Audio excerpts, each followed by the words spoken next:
ভারতের প্রধানমন্ত্রী নরেন্দ্র মোদীর বাংলাদেশে অনুপ্রবেশকারী অভিযোগের জবাবে বিরোধী রাজনৈতিক দল অল ইন্ডিয়া মজলিসে ইত্তেহাদুল মুসলিমিন AIMIM প্রধান আসাদুদ্দিন ওয়াইসি পাল্টা কটাক্ষ করেছেন।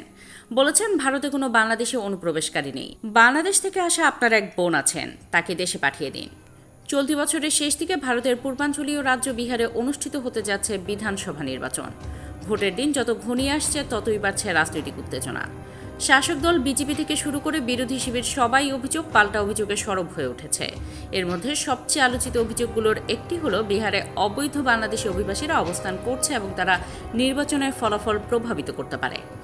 গত সপ্তাহে বিহারের এক জনসভায় প্রধানমন্ত্রী নরেন্দ্র মোদী বিরোধী দল কংগ্রেস ও রাষ্ট্রীয় জনতা দলকে RJD বাংলাদেশি অনুপ্রবেশকারীদের মদত দেওয়ার অভিযোগ করেন। বলেন, বিহারে কংগ্রেস ও RJD অনুপ্রবেশকারীদের আশ্রয় দিচ্ছে।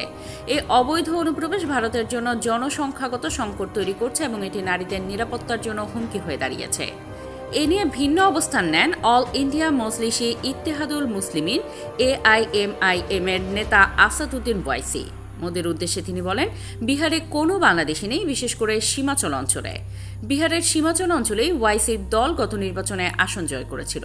তিনি বলেন, আপনি বলছেন বিহারে বাংলাদেশি আছে, কিন্তু বিহারে নেই।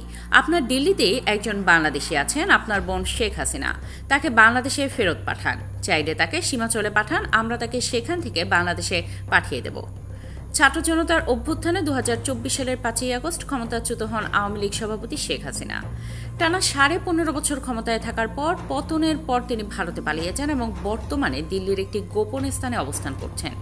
বাংলাদেশের অন্তর্বর্তী সরকার ইতোমধ্যে নয়াদিল্লিকে শেখ হাসিনাকে প্রত্যর্পণের আহ্বান জানালেও এই বিষয়ে এখনও কোনো পদক্ষেপ নেয়নি মোদী সরকার। Desk report, hard news.